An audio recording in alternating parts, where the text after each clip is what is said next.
کہاں سے؟ وہاں سے۔ اور جو ہے حضرت اس سلسلے میں جو ہے اس ایک تو عالمانہ شان، دوسرے عارفانہ شان اس میں آپ کی پوری جھلکتی ہے۔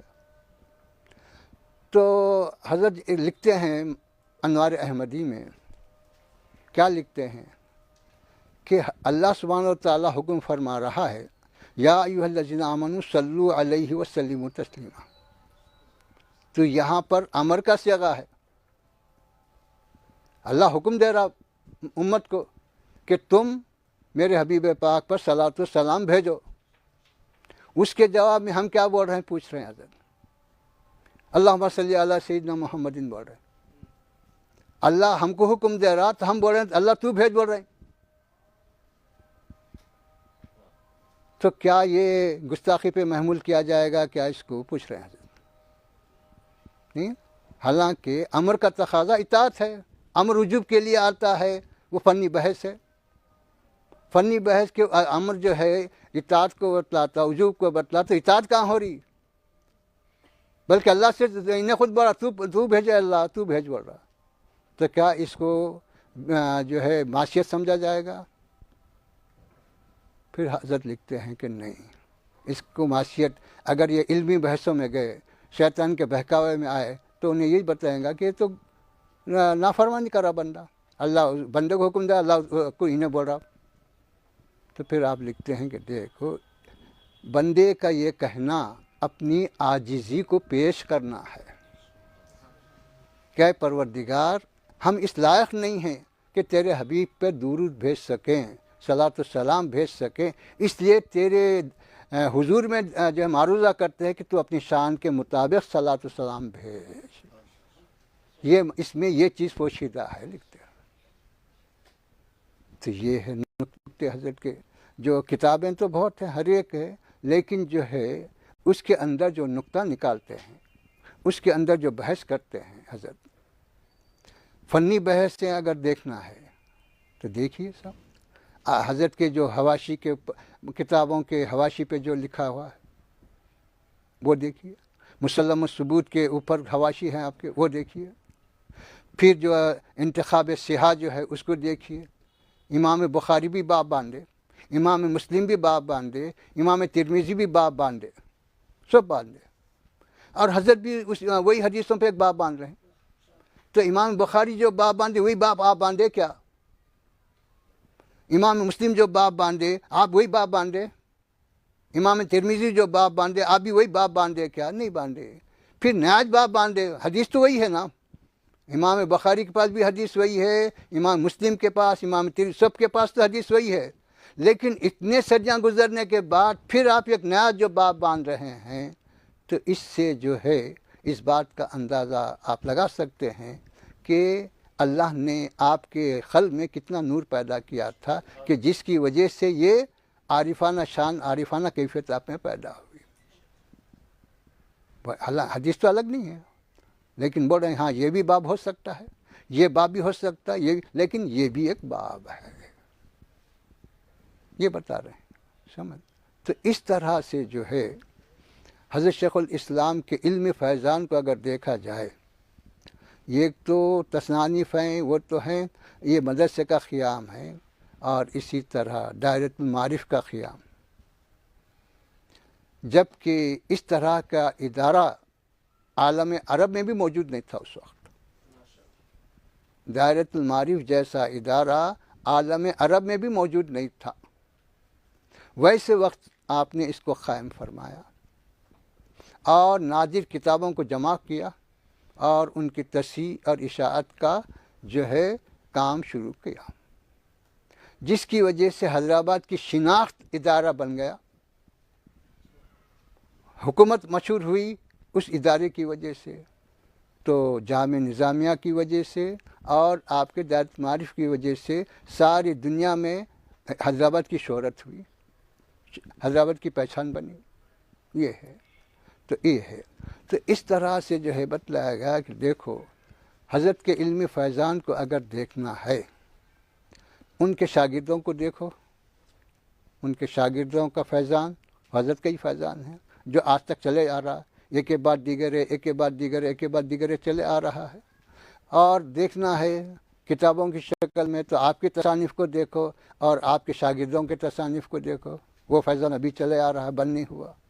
اسی طرح آپ کے علمی فیضان کو دیکھنا ہے تو اداروں کو دیکھو، مدارس کو دیکھو کہ کتنے مدارس آپ نے قائم فرمائے، کتنے ادارے آپ نے قائم، اشاعت العلوم آپ نے قائم فرمایا نہیں۔ نصر المرجان فی رسم نظم القرآن، دوسری کتابوں سے بحث نہیں کرتا۔ ایک 5 مہینے پہلے شمالی ہند کے ایک صاحب آئے، آ کے کہنے لگے کہ صاحب میں اس وقت رسم قرآن پر تحقیق کر رہا ہوں۔ وہ ہمارے ادارے کے نہیں ہیں، وہ شمال کے ادارے کے تھے۔ تو اس وقت بول رہے ہیں کہ میں رسم قرآن پہ تحقیق کر رہا ہوں، اس سلسلے میں سب سے اہم کتاب اور زیادہ مواد والی کتاب ہے تو یہ آپ کی نصر المرجان ہے۔ اتنی مبسوط کتاب اور اتنی مدلل کتاب کہیں میں نے نہیں دیکھی ہے۔ عبدالغفور بلا میں انہوں موجود تھے سب۔ تو اب اس کی مقبولیت کا اندازہ، خیر یہ تو ہے، اس کی مقبولیت کا اور اس کی اہمیت کا اندازہ اس بات سے آپ لگا سکتے ہیں کہ بیروت سے وہ کتاب چھپ گئی ہمارے علم و اطلاع کے بغیر۔ تو اگر وہ کتاب اہم نہیں ہوتی، اس کا کوئی جو ہے اعتبار نہیں ہوتا، تو بیروت والے کیوں چھاپتے؟ وہ تو تجارت کے غرض سے چھاپے۔ تو مطلب یہ ہے کہ وہ کتاب ان کے پاس اہم ہے اور ان کے پاس جو ہے زیادہ مانگ ہے، جبھی تو چھاپے۔ تو یہ ہے حضرت کا علم فیضان۔ تو ہم یہ جو محدود کر کے رکھے ہیں کہ نہیں سب یہ، تو یہ آپ کے تلامذہ کا کام ہو یا آپ کے قائم کردہ اداروں کا کام ہو یا آپ کے ذاتی تصانیف کا ہو یا کوئی اور شکل میں ہو، وہ سب کا سب ان کی نسبت آپ ہی کی طرف جاتی ہے، یہ آپ ہی کی طرف جو ہے اس کو منسوب کیا جاتا ہے۔ یہ ہے فیضان۔ اسی طرح میرے بزرگوں اور دوستو، آپ کو معلوم ہے کہ آپ جہاں پر دینی مدارس کے قیام کی طرف زیادہ توجہ کرتے رہے، اسی طرح دنیاوی مدارس کے قیام کی طرف بھی آپ نے توجہ کی۔ ایسا نہیں ہے کہ دنیا سے بالکل غافل ہو جاؤ، دنیا سے بالکل کنارہ کش ہو جاؤ، ایسا نہیں۔ یہ انوار العلوم کالج جو آج ایک مستقل ادارے کی شکل میں ہے، بہت کم لوگوں کو معلوم ہے کہ یہ آپ کے شاگرد مولوی عبدالرزاق صاحب نے اس کو قائم کیا۔ انوار العلوم کو آپ کے شاگرد مولوی عبدالرزاق صاحب نے قائم کیا اور اپنے استاد کے نام سے اس کا نام انوار العلوم رکھا۔ انوار العلوم کسی اور کے نام سے نہیں ہے، حضرت کے نام سے ہے، حضرت کی طرف نسبت ہے اس کی۔ اب وہ ابتدا میں تو ایک مکتب کی شکل میں تھا، اب بڑھتے بڑھتے ایک مستقل ادارہ بن گیا۔ B A, B com, B S C, کیا دنیا کی اور کیا تعلیمات ہیں وہ سب ہو رہی ہیں اس میں۔ تو جہاں جو ہے دین کا فیضان جاری ہے، وہاں دنیا کا بھی فیضان جاری ہے آپ کا۔ اسی طرح ورنگل میں بھی آپ کے ایک شاگرد نے ایک کالج قائم کیا، نہیں؟ تو وہاں وہ بھی آپ کے ڈگریوں کا، یہ دنیاوی ڈگریوں کا کالج ہے، وہ ہے۔ پھر اسی طرح یہ بات بھی جو ہے عام طور پر یہی کہی جاتی ہے کہ جامعہ عثمانیہ کا جو قیام ہے، اس کا نظریہ بھی آپ نے جو ہے بیان فرمایا کہ بھئی یہ ہم دین کے مدارس اپنی جگہ ہیں، یہ اپنا کام کریں گے، آپ کے دنیاوی مدارس آپ قائم کرو، وہ اپنا کام آپ کریں گے، کیونکہ مسلمانوں کے لیے اس کی بھی ضرورت ہے اور اس کی بھی ضرورت ہے۔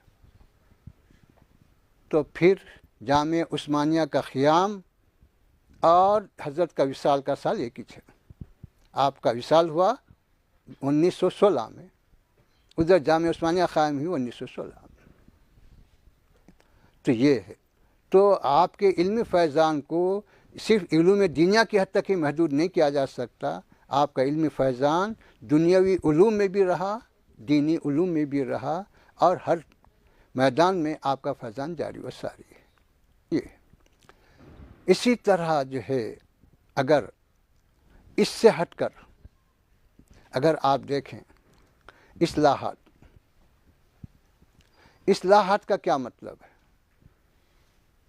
اصلاحات کا مطلب یہی ہے کہ جو دین میں بگاڑ آ گیا، دین میں جو خرابی آ گئی، مسلمانوں کے اعمال میں ہو، عقائد میں ہو، یا جو بھی ہو، اس کی اصلاح ہونی چاہیے۔ اس کے لیے کیا کیا آپ نے؟ تو آپ نے جو ہے یہ اصلاح کی کہ اہل خدمات شریعہ جتنے بھی ہیں، قاضی، خطیب، امام، فلاں فلاں، ان لوگوں کو حکومت کی جانب سے بڑی بڑی جاگیرات تھی، پڑھنے کی طرف کوئی توجہ نہیں تھی، کسی کو نائب رکھ کے کام چلاتے تھے۔ آپ نے فرمایا کہ نہیں، انعامات دینے کا یہ مقصد نہیں، جاگیر دینے کا مقصد نہیں، جو صاحب خدمت ہے اس پر لازم ہے کہ پہلے پڑھے، امتحان دے، پاس ہو، تو جب کہیں اس کو وہ انعام کا مستحق قرار دیا جائے گا، نہیں تو نہیں،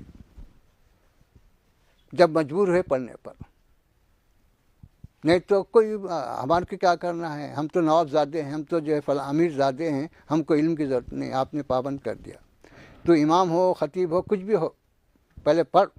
اس کے واسطے آپ نے جامع نظامیہ میں ایک علیحدہ شعبہ قائم کیا، اہل خدمات شریعہ کا، ان کی تعلیم کا الگ انتظام کیا، اور حکومت کی طرف سے آپ نے مقرر کیا کہ ان کی تعلیم کا انتظام کرو، مدرسہ ہم ان کو پڑھائے گا، لکھائے گا، سب سند دے گا، جب کہیں ان کو معاش بحال کرو، جب تک کہ معاش بحال نہ کرو۔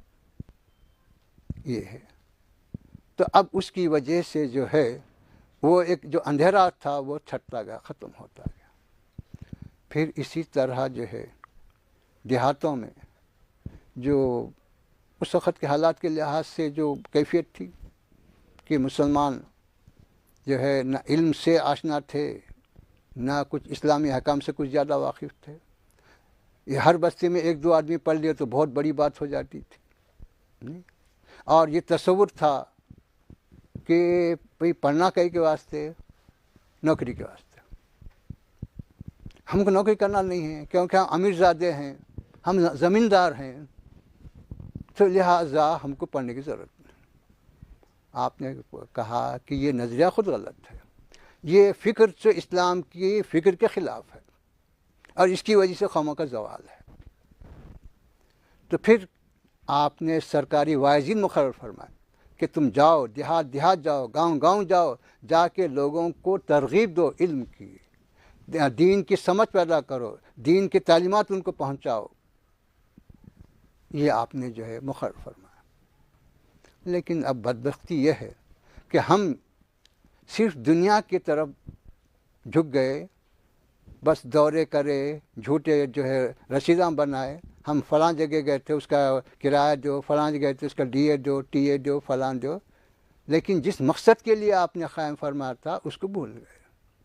لیکن آپ کی فکر تو صحیح تھی، آپ کا جو نظریہ تھا بالکل صحیح تھا، اگر وہ حقیقی طور پہ اس پر عمل ہوتا تو میں سمجھتا ہوں کہ آج ہمارے جتنے دیہات ہیں وہ تقریباً دین کی طرف، علم کی طرف تو مائل رہتے۔ یہ تھا، یہ آپ کے جو ہے اصلاحات تھے، یہ تھے۔ اور اسی طرح جو ہے آپ کے اصلاحات میں جیسا کہ آپ لوگ سنتے ہیں کہ کیا ایک مرتبہ جو ہے نوابوں جاگیرداروں میں جو مہر ہوتا تھا لاکھوں میں ہوتا تھا اس زمانے میں، اور اس زمانے میں لاکھ بہت بڑی بات تھی۔ تو ایک نواب کا انتقال ہوا، اور وہ 2-3 بیوہ کے بچے، زیادہ بیوہ کے بچے رہتے تھے۔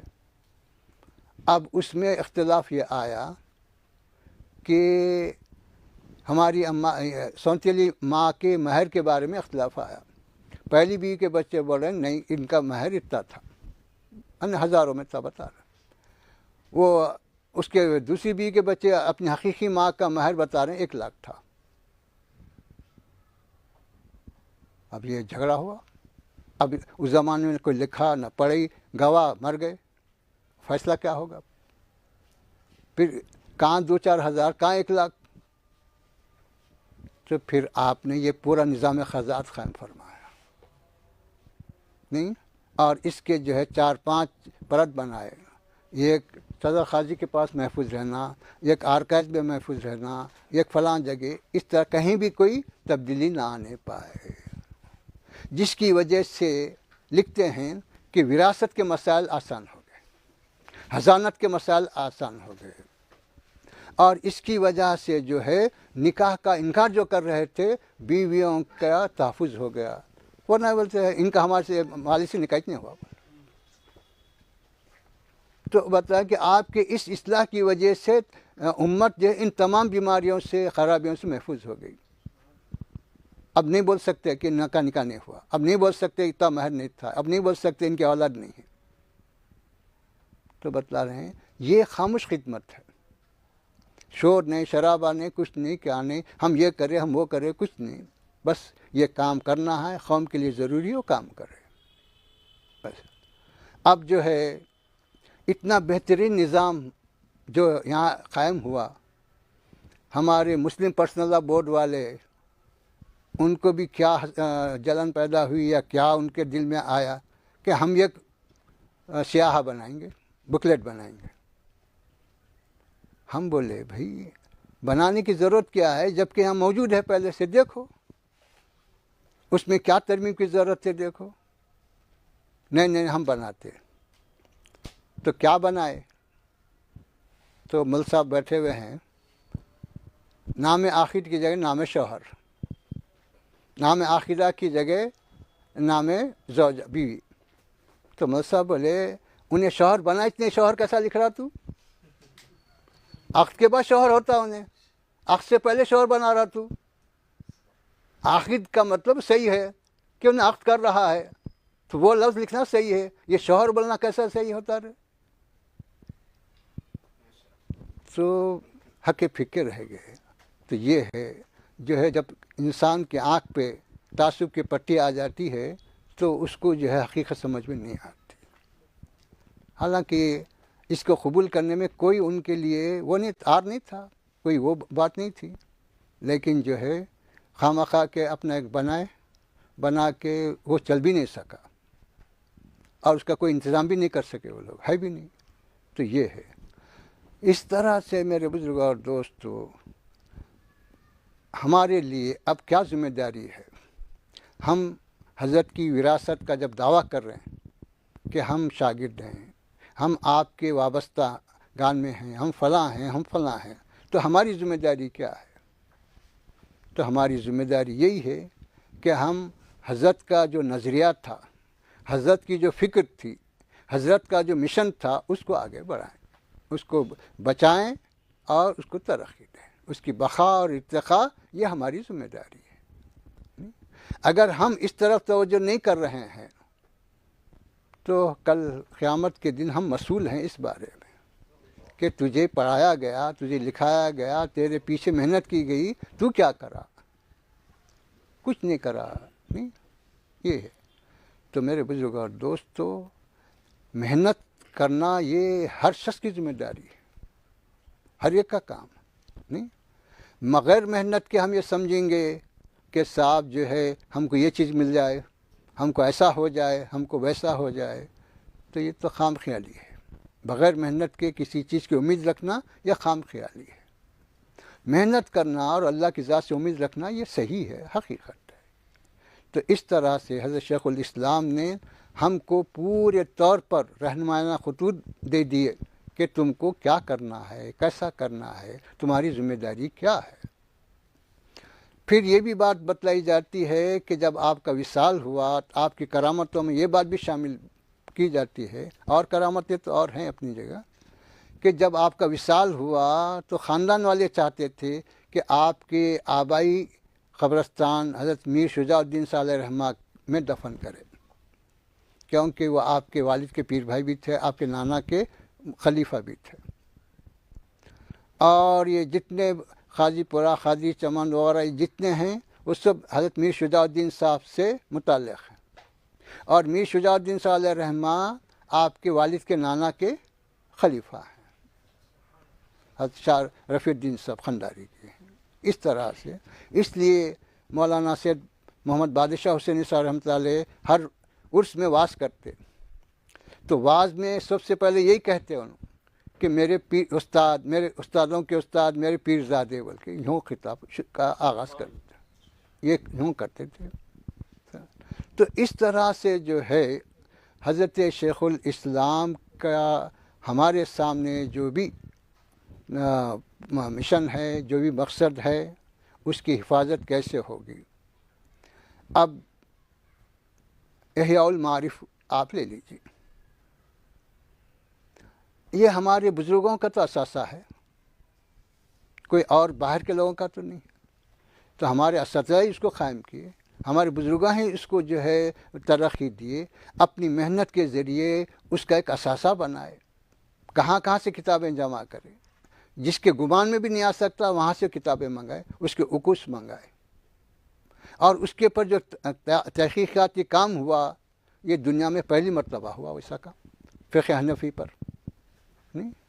تو اس طرح سے جو ہے ہماری ذمہ داری یہ ہے کہ ہمارے بزرگوں کے ان تمام کاموں کو محفوظ رکھیں، آگے بڑھائیں، ترقی دیں، مدرسے کو ترقی دینا، احیاء المعارف النعمانیہ کو ترقی دینا، اشاعت العلوم کو ترقی دینا، دائرۃ المعارف کو ترقی دینا، یہ سب ہماری ذمہ داری ہے۔ پھر لکھتے ہیں کہ مکہ مسجد چونکہ ریاست کی سب سے بڑی مسجد ہے، یہاں کا عمل ساری ریاست میں نمونہ بنتا، مثال بنتی، تو اس لیے آپ نے جو ہے سرکاری طور پر خلفائے راشدین کے اور اہل بیت اطہار کے فاتحہ مقرر کرائے، تاکہ ساری حکومت کے لوگوں کو یہ معلوم ہو جائے کہ یہ مسجد سنیوں کی مسجد ہے، یہاں کا عمل اہل سنت کے مطابق ہے۔ تو آج بھی وہ سلسلہ جاری ہے۔ پھر آپ جیسا سنتے آئے ہیں کہ 12ویں شریف میلاد شریف کے دن خطبہ میلاد آپ ہی نے آغاز فرمایا، اگرچہ کہ بعض وقت یہ محسوس ہوتا لوگ ارے یہ کون سا بڑا کام ہے، لیکن اس کے پیچھے جو حکمت ہے، اس کے پیچھے جو مقصد ہے وہ سب سے بڑا ہے۔ بظاہر کوئی بڑا کام نہیں معلوم ہو رہا، لیکن اس کے پیچھے مقصد یہ ہے کہ دیکھو یہ اہل سنت والجماعت کی مسجد ہے، یہاں پر اسی کے معمولات جاری رہیں گے، یہ اصل مقصد تھا، یہ پیغام دینا تھا۔ کتاباں چھاپنے کے بجائے، واعظوں کو مقرر کرنے کے بجائے ایک عملی طور پر ایک چیز جاری ہو گئی اور سارے لوگوں کو اس کی ہدایت مل گئی، جبکہ ہندوستان، پاکستان، بنگلہ کہیں بھی یہ چیز نہیں ہے۔ یہ چونکہ آپ حرمین شریف میں دیکھ کر آئے تھے، اس کی بنا پر یہاں اس کو قائم فرمایا۔ یہ تو اس طرح سے بے شمار جو ہے آپ کے خدمات ہیں، اور اللہ سبحانہ و تعالیٰ نے آپ کو دنیاوی اعزازات سے بھی نوازا اور آخرت کے اعزازات سے بھی نوازا، اور حضور پاک علیہ الصلاۃ والسلام سے آپ کو جو ربط، آپ کو جو عشق اور آپ کو جو تعلق تھا وہ محتاج بیان نہیں ہے، سبھی جانتے ہیں کہ کیسا آپ کو عشق تھا۔ لوگوں نے پوچھا آپ سے کہ آپ جو ہے وزیر ہیں، فیصلے بھی کرنا پڑتا آپ کو، تو یہ کیسے آپ سمجھ سکتے ہیں کہ آپ کا فیصلہ صحیح ہوگا؟ تو کیا جواب دیا آپ نے یہ جواب دیا، میں فیصلہ لکھنے سے پہلے حضور پاک علیہ الصلاۃ والسلام کی طرف رجوع ہوتا ہوں، آپ سے مدد طلب کرتا ہوں، اس کے بعد فیصلہ لکھنا شروع کرتا ہوں، تو اس سے مجھے امید ہے کہ میرا فیصلہ صحیح ہوگا۔ تو یہ ربط، یہ تعلق، یہ عشق، یہ محبت کے نمونے آپ کی زندگی میں ہم کو ملتے ہیں۔ تو میرے بزرگوں اور دوستوں اور میرے تمام ساتھیوں سے میری یہی خواہش ہے، یہی گزارش ہے کہ ہم صرف زبانی عقیدت کے ساتھ ساتھ عملی عقیدت کا بھی اظہار کریں۔ زبانی عقیدت بھی ہونا ہے، دلی عقیدت بھی ہونا ہے، عملی عقیدت بھی ہونا ہے۔ وہ یہی ہے کہ جامعہ کی بقا ارتقاء کے لیے ہم سب ایک جٹ ہو کر کام کریں، کوشش کریں۔ اللہ ہمارے ان تمام جو مشکلات ہم کو نظر آ رہی ہیں وہ سب دور ہو جائیں گی، اور اللہ کا فضل شامل حال ہوگا۔ صلی اللہ تعالیٰ علی خیر خلقہ و نور عرشہ و علی آلہ الطیبین و اصحابہ الاکرمین اجمعین برحمتک یا